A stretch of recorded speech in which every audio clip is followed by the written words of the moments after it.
우리 교회는요 5월을 가정의 달로 지킵니다. 그래서 이번 달에 한 번은 가정에 관한 설교를 하라는 감동이 있었어요. 그래서 오늘은 말씀의 주제가 가정이고요. 설교 제목이 그리스도를 경외하는 화목한 가정을 세우라입니다. 여러분은 나의 가정이 화목하기를 기대하고 또 출가한 자녀들도 화목한 가정 꾸리기를 기도하실 텐데요. 그래서 이 시간은 우리 가정을 향한 기도와 염원을 담아서 설교 제목을 같이 한번 읽겠습니다. 그리스도를 경외하는 화목한 가정을 세우라. 한 번 더요. 그리스도를 경외하는 화목한 가정을 세우라. 할렐루야. 아멘. 이 제목과 같이 우리 수성교회 가정들이 그리스도를 경외하는 화목한 가정들로 세워지고 회복되시기를 축복합니다. 그러면 먼저는 가정이 언제 만들어졌습니까? 가정은요, 하나님께서 인간을 창조하실 때에 하나님께서 만드셨던 것입니다. 아담과 하와가 하나님이 만드신 최초의 가정이에요. 하나님이 가정을 만드시고 모든 사람을 가정에 소속시키셨어요.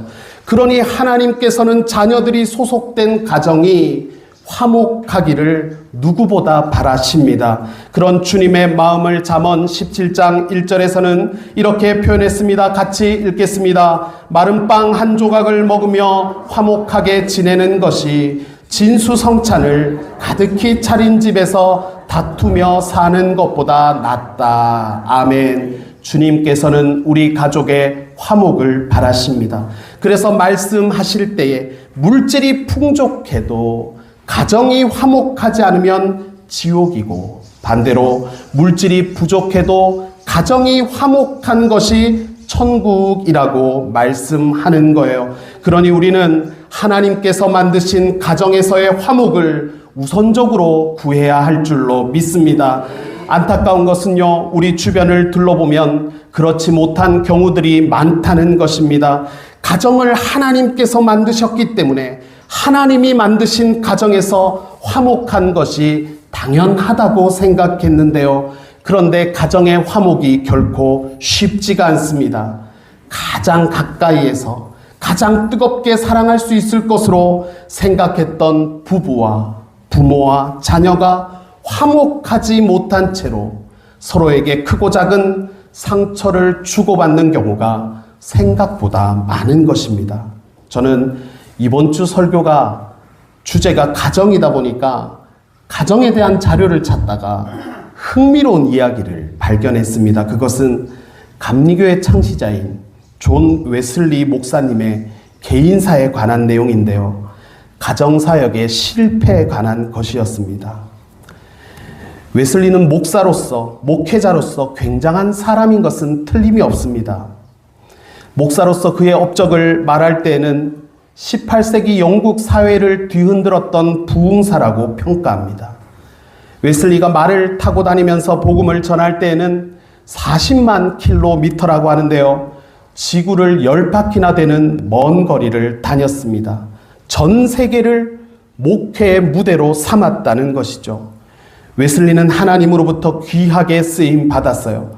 그 증거들을 우리는 곳곳에서 찾을 수가 있습니다. 오늘 예배만 해도 주보에 무슨 주일이라고 되어 있습니까? 웨슬리 회심 기념 주일입니다. 수백 년 전에 살았던 목회자가 여전히 그 이름이 거론되는 것입니다. 그래서 존 웨슬리는 대외적으로 큰 열매를 거둔 인물이지요. 그런데 의외로 부부 생활에는 실패했다는 평가를 받습니다. 여러분, 우리가 결혼 정년기를 놓쳤다라고 하지 않습니까? 웨슬리가 그랬습니다. 젊은 날에 복음 사역에 매진하다 보니 혼기를 놓쳐서요. 48살이라고 하는 늦은 나이에 결혼을 하게 됩니다. 상대방은 몰리라고 불리는 42살의 미망인이었어요. 웨슬리는 늦은 나이에 결혼을 해서 가정을 꾸렸는데요. 아쉽게도 그는 가정의 화목에는 관심이 없었던 것으로 보입니다. 결혼을 앞두고 예비 아내에게 했던 말이 뭐냐 하면요. 결혼 후에도 나는 복음 사역하고 설교하러 다닐 거니까 이 부분에 대해서는 터치하지 말 것을 약속을 받았어요. 1년에 절반 이상을 집을 떠나서 영국과 그리고 아일랜드를 다니면서 전도 여행을 다녔던 덕분에 웨슬리의 아내는 결혼 후에도 독수공방 할 수밖에 없었습니다.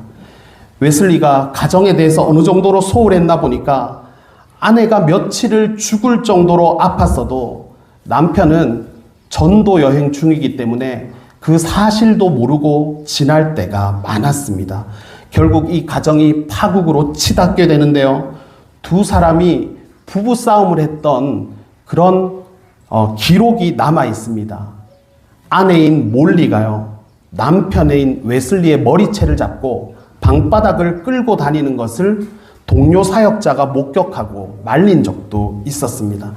그 정도로 부부싸움이 잦았고 관계는 막장이었어요. 이 가정이 결국에 어떻게 끝이 났겠습니까? 아내가 집을 나가는 것으로 마무리됩니다.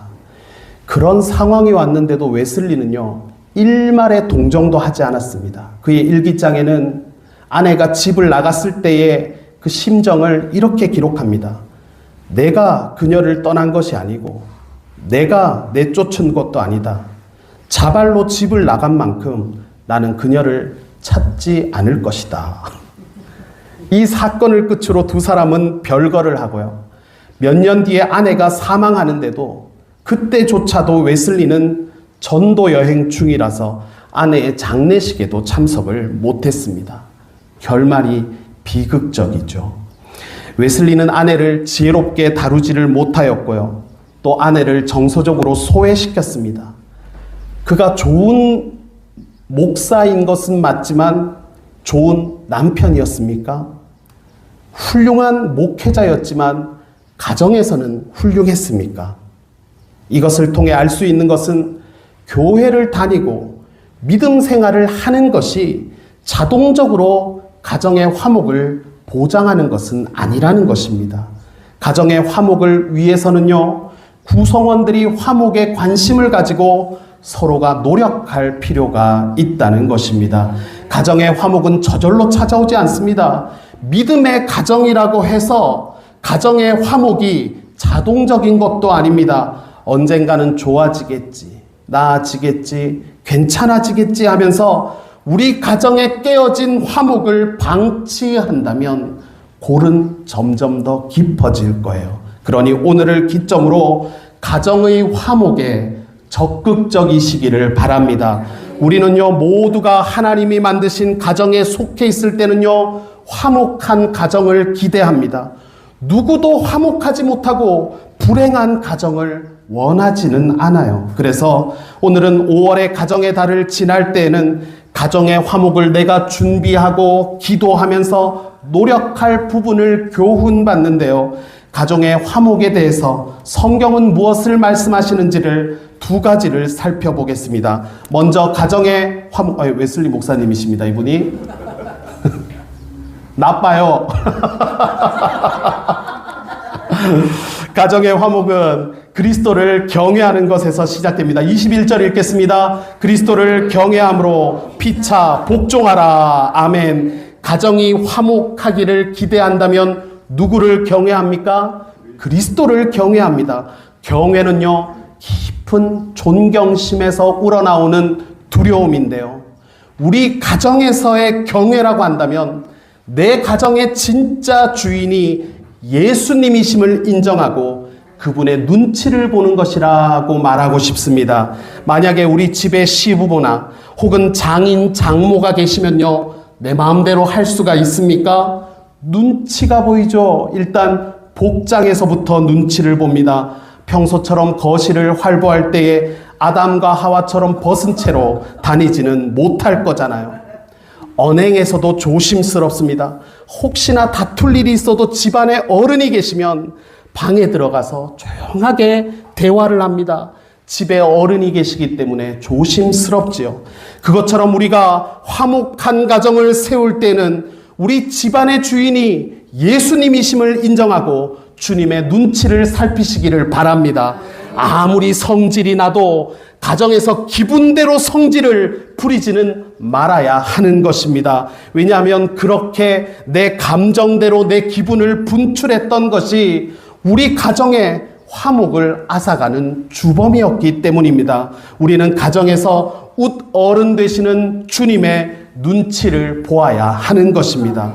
그러면 예수님이 우리 가정의 주인이신데요, 주님은 우리 가정의 화목에 대해서 뭐라고 말씀하십니까? 22절에서는 아내를 향해서 부부 관계의 화목에 대해서 말씀하시고요, 25절에서는 남편을 향해서 부부 관계의 화목을 말씀합니다. 이것은요, 남편이나 아내의 말대로 할 것이 아니라 가정의 화목을 위해서는 예수님의 가르침이, 주님의 법이 우리 가정의 기초가 되어야 함을 말씀하는 것입니다.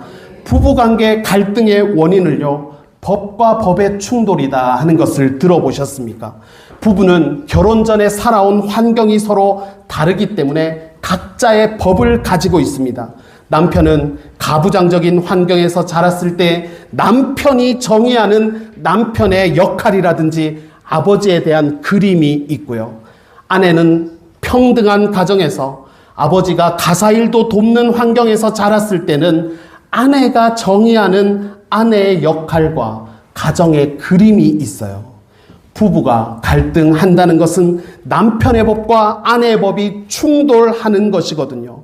서로 다른 법이 가정의 화목을 깨뜨리고 갈등을 불러오는 것입니다. 이렇게 법과 법이 충돌하다 보니까 화목이 깨어지는데요, 이것을 수습하기 위해서는 우리가 먼저 인정해야 될 것이 있습니다. 그것은 당신의 법과 나의 법이 완전하지가 않다는 것입니다. 그러니 우리는 내 가정의 주인 되시는 예수 그리스도의 가르침을 따르는 것이 가정의 화목의 시작이 될 수 있는 것입니다. 어떤 목사님 가정에서도요, 이 두 법이 서로 충돌하다 보니까 신혼 때는 그렇게 다툼이 잦았다는 것입니다.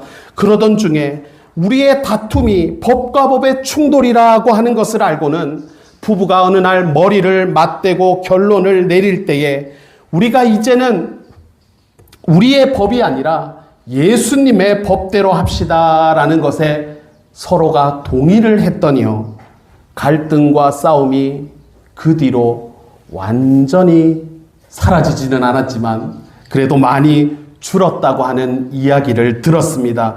여러분, 우리는 완전하지가 못합니다. 하나님 앞에서 죄인이고 타락된 본성을 가졌습니다. 믿음의 가정임에도 불구하고 화목함에 적극적이어야 하는 이유가 여기에 있는 거예요.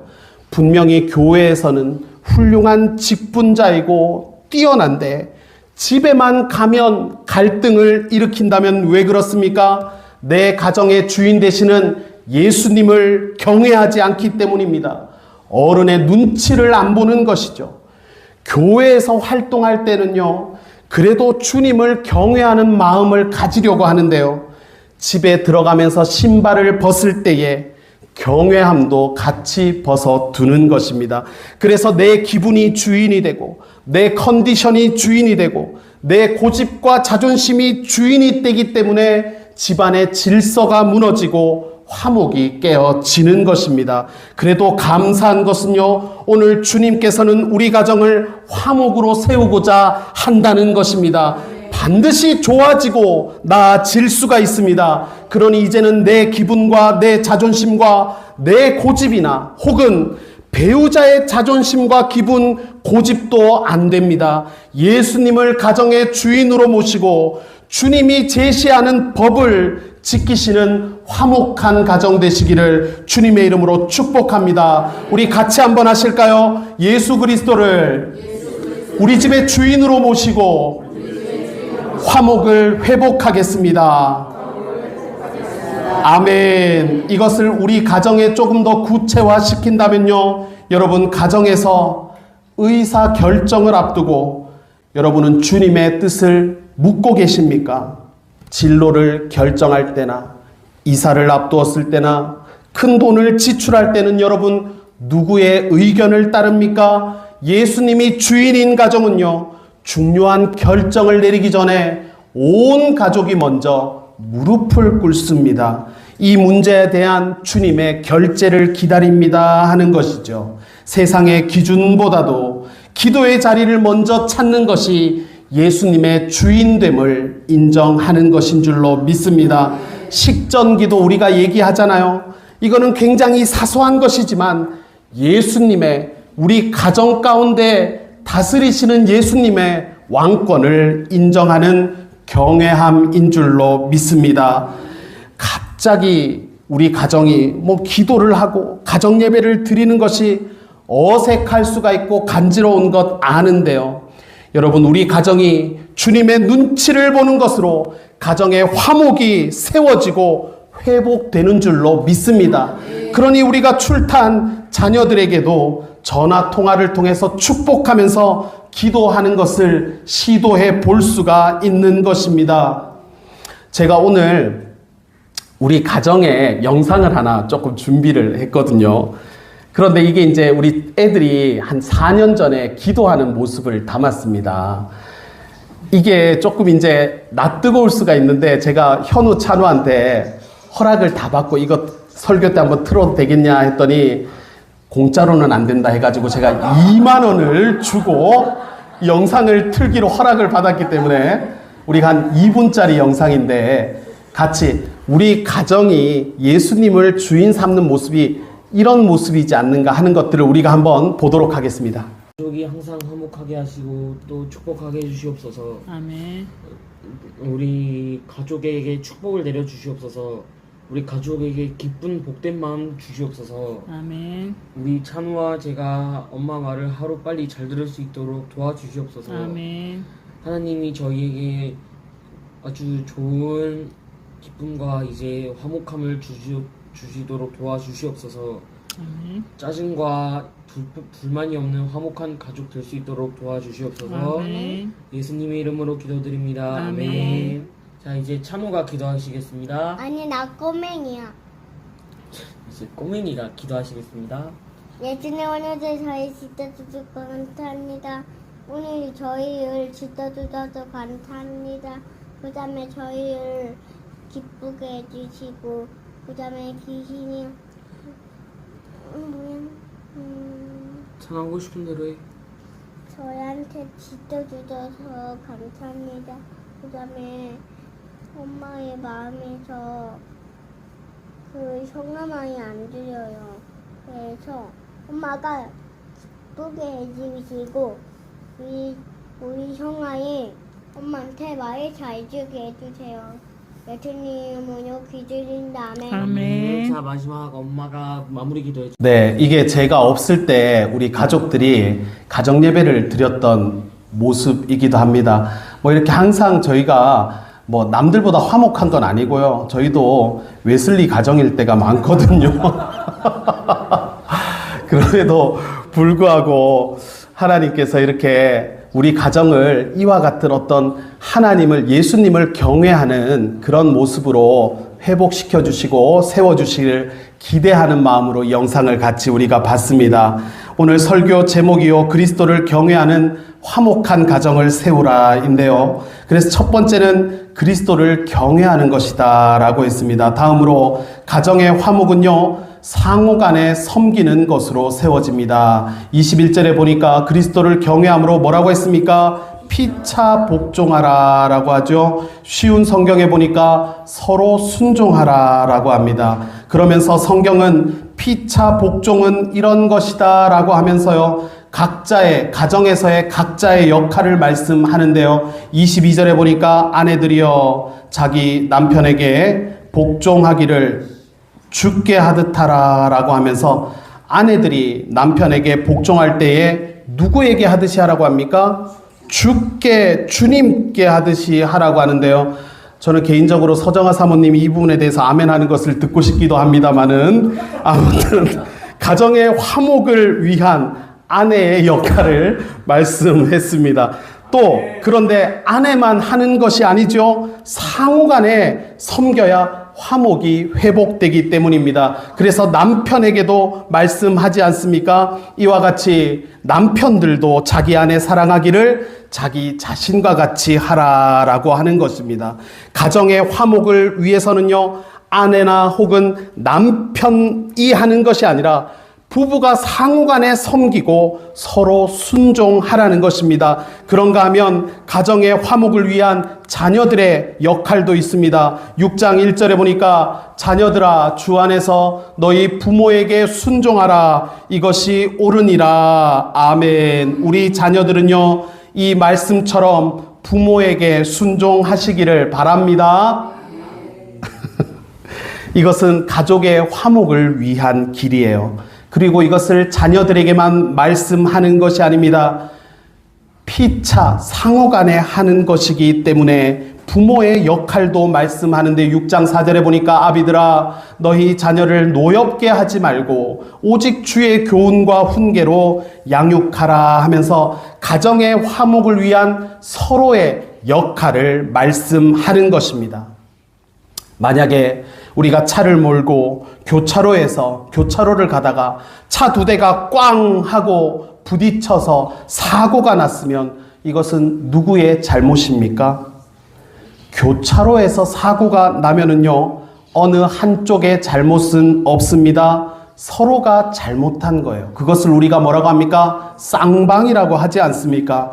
마찬가지로 우리 가정의 화목이 꽝 하고 깨어졌다면요, 어느 한쪽의 일방적인 잘못이 아닙니다. 대부분은 쌍방이에요. 그러니 서로가 기도하고 서로가 노력하고 서로가 순종하자는 것입니다.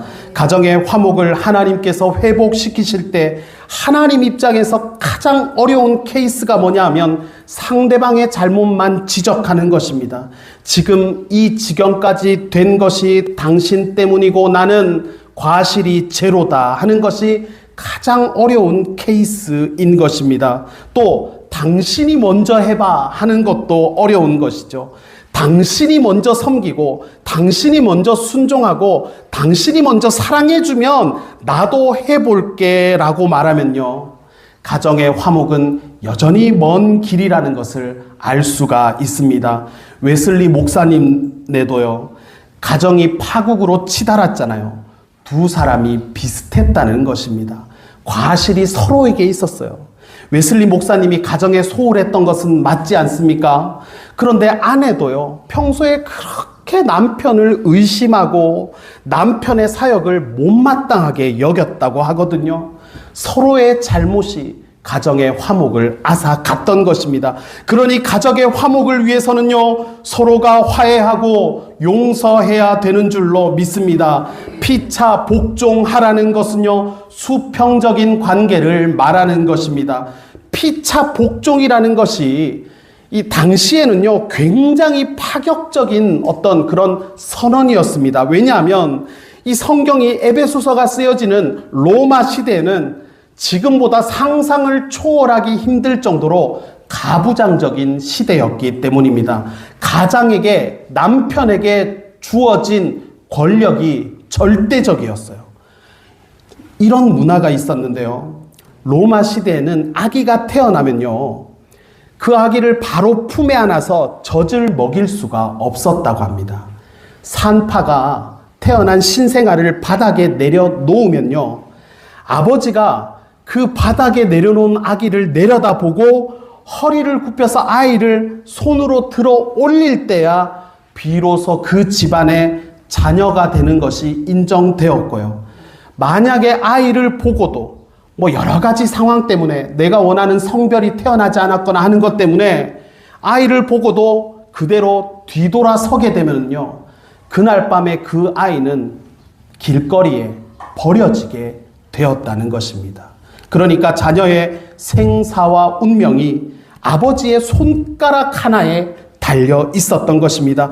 그런 시절에 쓰여진 에베소서에서 하나님께서는 뭐라고 말씀하십니까? 피차 복종할 것을 말씀하는 것입니다. 절대 권력을 가진 가부장인 너에게도 과실이 없지 않다는 것을 알려주셨던 것입니다. 여러분, 가정의 화목을 위해서 피차 복종하시기를 바랍니다.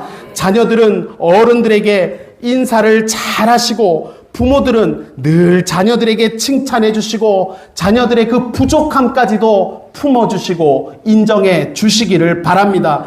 그러고 보면, 생각해 보면 우리 가정이 화목하기 위해서는 돈이 드는 것도 아니고요, 대단한 노력이 필요한 것도 아닙니다. 기본적인 것에 조금 더 관심을 가지는 것으로도 얼마든지 우리 가정의 화목이 회복될 수가 있고 화목한 가정으로 세워질 수가 있습니다.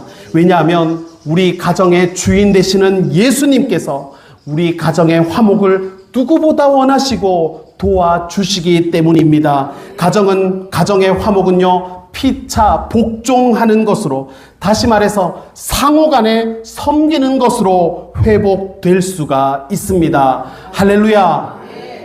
말씀을 맺겠습니다. 오늘 우리는 하나님이 최초로 만드신 가장 소중한 공동체인 가정의 화목을 위한 두 가지 영적 원리를 나누었습니다. 첫 번째로 읽어보겠습니다. 우리 가정의 진짜 주인이 예수님이심을 인정하고 경외하자 했고, 둘째, 상대방이 먼저 변하기를 기다리지 말고 내가 먼저 피차 복종하자입니다.